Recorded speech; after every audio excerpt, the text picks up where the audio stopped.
నమస్తే, welcome to ఆధ్యా TV. నేను బాలు. మనతో పాటుగా ఉన్నారు తెలుగుదేశం నేత ముప్ప అంకమ్మరావు గారు. వారితో పాటు మాట్లాడదాం. సార్ నమస్తే. నమస్తే సార్, ఇప్పటికే అమరావతి రాజధాని భూములకు సంబంధించి చాలా సందిగ్ధమైన నేపథ్యంలో జగన్మోహన్ రెడ్డి తన మొండి వైఖరితో ముందుకు వెళ్తున్నారు. R5 జోన్ అనేది ఒక కొత్తగా, అంటే ఆ CRDA చట్టాన్ని కూడా అతిక్రమించి ఆ చట్టాన్ని సవరణ చేస్తూ R5 జోన్ క్రియేట్ చేయడం, దాంట్లో 1100 చిల్లర ఎకరాలకు సంబంధించి గుంటూరు విజయవాడ వాసులకు ఇవ్వడం ఎట్లా చూడాలంటారు? అంటే హైకోర్టులో ఉంది, లేకపోతే రాజధానికి భూములు ఇచ్చిన రైతుల మనోభావాలు దెబ్బతీస్తూ ఆయన ముందుకు వెళ్తున్నారు. దీని గురించి మీరేం చెప్తారు?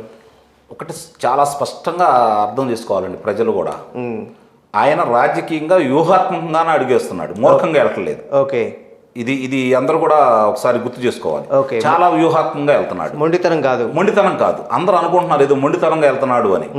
ఇప్పుడు కేసులకు సంబంధించి కోర్టులకు సంబంధించింది కూడా మీకు చిన్న విశ్లేషణ చెబుతాను నేను. ఓకే, ఇప్పుడు ఆయనకు సంబంధించి ఆయన కేసులు వాదించిన లాయర్లే ఇప్పుడు ఢిల్లీలో కానీ హైకోర్టులో కానీ వాళ్ళే వాదిస్తూ ఉన్నారు. ఓకే, ఇప్పుడు ఆయన కేసులకు వాదిస్తే ఆయన సొంతంగా డబ్బులు ఇవ్వాలి.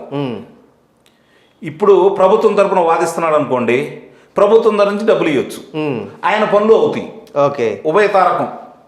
అంటే ఇది మేలు జరిగేట్టు ఆయనకు ముందు ఆయనకు మేలు జరుగుతుంది, ఆయన జేబులోంచి ఇచ్చే పని లేదు కదా. కాబట్టి ఏదో కేసుని నడిపిస్తూ వాళ్ళనే లాయర్లుగా పెట్టుకుంటూ ఆ న్యాయవాదుల చేత వాదించుకుంటూ ఆయన ముందుకెళ్తా ఉన్నాడు. ఇది వ్యూహాత్మకం. ఓకే, మొట్టమొదటిది. రెండోది, ఈ రాజకీయ లబ్ధి ఎందుకన్నాను అంటే, ఈరోజు నిరుపేదలకు ఆయనకి ఇవ్వాలని నిర్ణయించుకున్నాడు. మనం ఏదైనా ఇల్లు కట్టుకోవాలనుకోండి, ఆయన ఇల్లు కట్టుకున్నాడు అన్ని చోట్ల. బెంగళూరులో కట్టుకున్నాడు, ఇడుపులపాయలో కట్టుకున్నాడు, పులివెందుల్లో ఉంది, ఇక్కడ లోటస్ పాండ్ ఉంది, విశాఖపట్నం ఉంది, అమరావతిలో ఉంది. ఇన్ని ప్రాంతాల్లో ఇల్లు కట్టుకున్నాడు. లోతట్టు ప్రాంతాల్లో ఎక్కడైనా ఇల్లు కట్టాడా? ఇప్పుడు నిరుపేదలకు ఇవ్వాలని చెప్పి నిన్న ప్రయత్నం చేస్తున్నారు. చిన్న వర్షానికి అక్కడ నీళ్లు నిలవడం జరిగింది. దాన్ని అభివృద్ధి చేసి అండర్ గ్రౌండ్ అన్నీ, కరెంటు కావచ్చు, డ్రైనేజ్ కావచ్చు, ఏ సదుపాయాలైనా సరే అండర్ గ్రౌండ్లో ఏర్పాటు చేసుకొని కాలుష్యరహితమైన ప్రాంతంగా దాన్ని తీర్చిదిద్దాలని చెప్పని బృహత్తర ప్రణాళిక CRDA ద్వారా ఆ రోజు చంద్రబాబు నాయుడు గారు దాన్ని తయారు చేయడం జరిగింది. ఈరోజు నువ్వేం చేస్తున్నావు? అక్కడ ముందు అండర్ గ్రౌండ్లో చేయాల్సిన పనులు ఏమైనా చేసావా? లేదు. కరెంటుకు సంబంధించిన పనులు ఏమైనా చేసావా? లేదు. రహదారులు ఏమన్నా అనుకున్న విధంగా నువ్వు నిర్మిస్తున్నావా? లేదు. ఇవన్నీ చేయకుండా పేదలకు ఇల్లు ఇవ్వాలని చెప్పని నువ్వు అనుకున్నావు. ఎందుకంటే ఇది కోర్టులో జరిగే పని కాదని అతనికి కూడా తెలుసు. ఓకే, ఎందుకంటే ఆల్రెడీ దీనికి సంబంధించి 5% భూమిని ఆ రోజు నిరుపేదలకు ఇవ్వడం కోసం చంద్రబాబు నాయుడు గారు, CRDA, ప్రభుత్వం, అక్కడ రైతులు ఇప్పుడు ఏమనుకుంటున్నాడు, రైతులు ఇవ్వడానికి ఇష్టపడలేదు, రైతులు దీనికి వ్యతిరేకం అని చెప్పాను కదా, వీళ్ళు ప్రచారం చేస్తుంది. మరి ఆ రోజు 5% నిరుపేదలకు ఇవ్వడానికి రైతుల అంగీకారంతో కదా CRDA తోటి ఒప్పందం కుదుర్చుకుంది. అంటే ఆ రోజు పేదలకు ఇవ్వడానికి రైతులు ఒప్పుకున్నారనే కదా.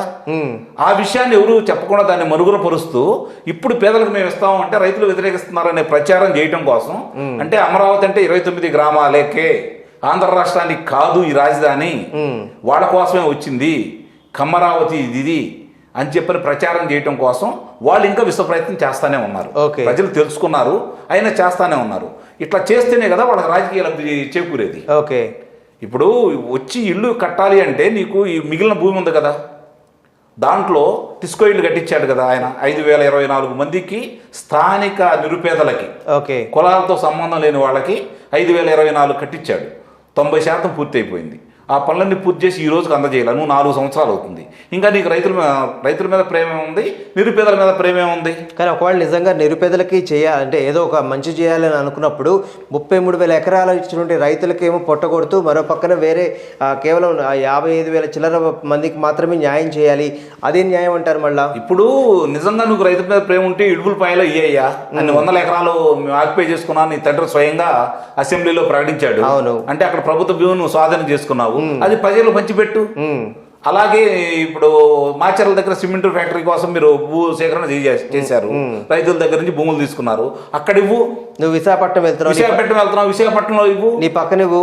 ఇక్కడే ఎందుకు ఇవ్వాలి అనుకుంటున్నావు? నువ్వు ఇక్కడ నుంచి రాజధాని కాదు ఇది ఓన్లీ అసెంబ్లీ నిర్వహణ కోసమే, శాసనసభ నిర్వహణ రాజధాని అని చెప్పని అంటున్నావు.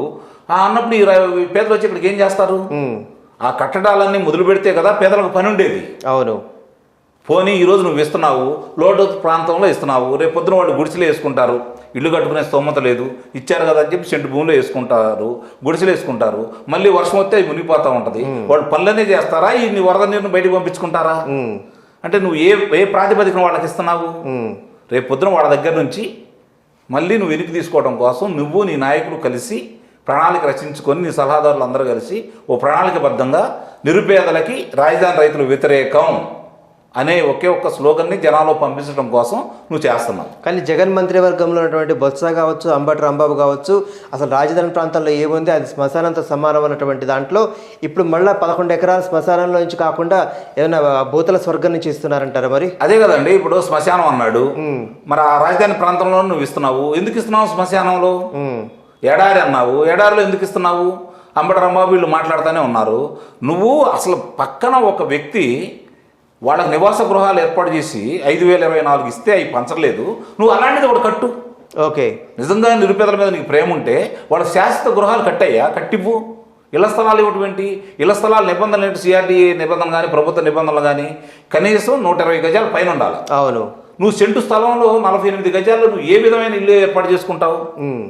50 అడుగుల రహదారి వదలాల, ఆదరణ ఈదరణ పేదలకు ఇస్తావు నువ్వు, అంటే సగం భూమి రహదారులకే వదలాలి కదా. అవును. మరి ఎలా చేస్తున్నావు నువ్వు? ఏంది అసలు నీ ప్రణాళిక ఏంటి? అంటే రైతులు అక్కడ కోపద్రికులు కావాలి, వాళ్ళ మీద తిరగబడాలి, వెళ్ళిన వాళ్ళ మీద తిరగబడాలి, అక్కడ గొడవలు జరగాలి, ఆ గొడవలను అడ్డం పెట్టుకొని మళ్ళీ రాజకీయ లబ్ధి పొందాలి. ఇప్పటికే రాజధాని ప్రాంతంలో ఎవరైతే భూములు ఇచ్చినటువంటి రైతులు ఉన్నారో వాళ్ళకి ఇప్పటికే జగన్మోహన్ రెడ్డికి వ్యతిరేకంగా ఉన్నారు కాబట్టి రేపొద్దున ఎలక్షన్స్ వస్తే వాళ్ళు ఓటు వేయరు కాబట్టి వేరే ప్రాంతం నుంచి ఇట్లా లబ్ధి చేకూర్చిన వాళ్ళు కనుక వస్తే ఇప్పుడు సో ఉదాహరణకు ఒక 50,000 మందికి ఇళ్ల పట్టాలు ఇస్తే 50 ఇంటూ ఇంటికి 3 ఉన్నా కానీ 1,50,000 మంది మళ్ళీ జగన్మోహన్ రెడ్డికి ఓటు వేస్తావు, రాజధాని ప్రాంతంలో కూడా నాకు ఓటుని వేసే వాళ్ళు ఉన్నారని చెప్పి నిరూపించుకోవడం కోసమే ఇచ్చారని ఒక వాదన వినిపిస్తుంది. వాస్తవం అది 100% వాస్తవమే. అది ఇప్పుడు రాజధాని ప్రాంతంలో ఈ 150,000 మందిని పెట్టుకొని రేపు పొడుగా నాకే ఓట్లు వేశారు. దీని ప్రభావం పార్లమెంటు అంటే గుంటూరు పార్లమెంట్ రాజధాని ప్రాంతంలో ఉన్నటువంటి అసెంబ్లీ 2 నియోజకవర్గాలే కాకుండా పార్లమెంటు కూడా జనం కూడా నాకు ఆమోదం తెలిపారు అని చెప్పని అతను చేయటం కోసం ఈ ప్రయత్నం చేస్తున్నాడు. అది మాత్రం వాస్తవమే, దాంట్లో అనుమానమే లేదు. Okay, right. అంటే ఇదే దానికి ఎందుకంటే రాజకీయం కోసం ప్రజలు వాడుకుంటున్నాడని సంగతి తెలిసినప్పుడు రేపు పొద్దున ప్రజలు ఓటు ఎట్లా వేస్తారు? ఈ లాజిక్ ఎందుకో సీఎం స్థాయిలో ఉన్న వ్యక్తి ఎందుకు మర్చిపోతున్నాడు? అతను చేసే ప్రతి కార్యక్రమం కూడా అతనికే తిరగొడతా ఉంది. అతను అనాలోచితంగా చేస్తున్నాడని మాత్రం నేను అనుకోవట్లేదు. ఇందాక చెప్పాను, రాజకీయ వ్యూహం ప్రకారమే చేస్తున్నాడు. రేపు న్యాయస్థానాలు నాకు వ్యతిరేకంగా ఉండే అన్నాడు, న్యాయస్థానం మీద పోరాటం అన్నాడు, ఎన్నికల కమిషన్ మీద పోరాటం అన్నాడు, రాజధాని రైతుల మీద పోరాటం చేస్తున్నాడు. మిగిలిన వాళ్ళందరినీ కలుపుకొని వీళ్ళంతా నాకు వ్యతిరేకం, నేను ఒక్కడనే, నాకు ఏమీ లేదు, మీడియా లేదు, పేపర్ లేదు, వీళ్ళందరూ కలిసి దుష్టశక్తులు అన్నీ కలిపి నా మీదకి వచ్చి చేస్తున్నాయి, నేను మీ బిడ్డని నన్ను నమ్మండి అంటున్నాడు. జనానికి క్షుణ్ణంగా అర్థమైపోయింది, బిడ్డ అనేవాడు తల్లిదండ్రులు క్షేమం కోరతాడు, గ్రామ క్షేమం కోరతాడు, తద్వారా రాష్ట్రానికి దేశానికి ఉపయోగం జరిగిద్ది. ఈయన ఎవరు క్షేమం కోరట్లేదు, నా ఒక్కటి క్షేమమే కోరుకుంటున్నాడు, ఆయన మాత్రమే క్షేమంగా ఉండాలనుకుంటున్నారని చెప్పి ప్రజలకు క్షుణ్ణంగా అర్థమైపోయింది. కాబట్టి ప్రజలు దానికి సన్నద్ధమై ఉన్నారు. ఇప్పటికే నిన్న విశాఖపట్నం వెళ్ళినటువంటి జగన్మోహన్ రెడ్డి కేవలం వైఎస్ రాజశేఖర రెడ్డి విగ్రహావిష్కరణ కోసం అక్కడ మళ్ళీ ఆల్రెడీ హెలిప్యాడ్ ఉన్నప్పటికీ కూడాను అక్కడ క్రికెట్ స్టేడియంలో హెలిప్యాడ్ నిర్మించడము, దానికి తగ్గ చెట్లు కొట్టడం విశాఖ వాసులు ఈ మధ్య చాలా అసహనంతో ఉన్నట్టుగా తెలుస్తుంది ఒక పబ్లిక్ ఒపీనియన్లో. ఈయన వస్తున్న ప్రతిసారి చెట్లు కొట్టేస్తున్నాడు, లేకపోతే మాకు రహదారులు మారుస్తున్నాడు, షాపులు మూయించేస్తున్నాడు, పెట్రోల్ బంకులు మూయించేస్తున్నాడని. రేపు పొద్దున ఈయన ఇక్కడ ఉంటే మాకు పరిస్థితి ఏంటని ఒక భయపడుతున్నారు వాళ్ళు. దాన్ని ఎలా చూడాలంటారు? వాస్తవేనండి, అయినా నాకు అప్పుడు కూడా అర్థం కావట్లేదు. ప్రతి ఊళ్ళో ఇట్లానే చేసుకుంటూ వెళ్తున్నాడు. ఈ అధికారులు ఎలా సహకరిస్తున్నారు? ముందు ఇప్పుడు అధికారులు ఎలా సహకరిస్తున్నారు? 30-40 ఏళ్ళగా పెరిగిన ఒక చెట్టు పెంచాలంటే ఎంత ఇబ్బంది, దాన్ని బ్రతికించి ఒక వృక్షం కావాలి అంటే ఎంతమందికి ఉపయోగపడిద్ది అది.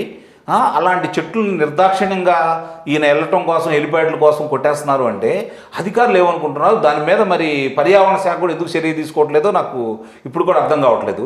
అప్పుడు అమరావతి కడతాను అంటే కొంతమంది ఇప్పుడు ఆ పార్టీలో ఉన్నాళ్ళు, మరి వేరే పార్టీలో ఉన్న వాళ్ళందరూ కూడా పర్యావరణ ఏదో అన్యాయం జరిగిపోతుందని చెప్పని కోర్టుకు వెళ్ళి ఆ రోజు నిర్మాణాలు కూడా ఆపడం జరిగింది. ఆ రోజు కనుక వాళ్ళు కనుక చంద్రబాబు నాయుడు గారు అనుకున్నట్టే ఆ రోజు వీళ్ళందరూ కనుక అడ్డంకు లేకపోతే, కోర్టుకు వెళ్ళకపోతే రాజధాని నిర్మాణం ఆ రోజే పూర్తి అయిపోయేది, గొడవలన్నీ ఉండేవి కాదు. మరి ఈ పెద్ద మనుషులే వెళ్ళి కోర్టుకు వెళ్ళి ఇది పర్యావరణానికి ఇబ్బంది అని చెప్పినారు. వాళ్ళు ఈ రోజు ఎందుకు నోరు మూసుకొని కూర్చున్నారో కూడా అర్థం కావట్లేదు. పుచ్చుకోవడానికి బోడిగుండు కొట్టేశాడు. అవును. మరి కేంద్రం కూడా వచ్చి దానికి ఏదో కమిటీ నియమించడం జరిగింది. హైకోర్టు కూడా కమిటీ నియమించడం చెప్పి వాస్తవాలను మాకు అందజేయమంటాం అన్నారు. మరి దాని ఏమైంది, ఎందుకు చర్యలు తీసుకోవట్లేదు, అసలు అందుబాటులో ప్రశ్నలా ఉన్నాయి ఇవి. ఓకే, అంటే దీన్ని బట్టి అర్థం చేసుకోవాల్సింది ఏంటంటే ప్రజలు కూడా వ్యవస్థల్ని అనకూడదు, వ్యవస్థల్ని చాలా చక్కగా మేనేజ్ చేసుకుంటూ వెళ్ళిపోతా ఉన్నాడు. ఓకే, ఇది మాత్రం సుస్పష్టం. రైట్, థ్యాంక్ యూ అండి, నమస్తే.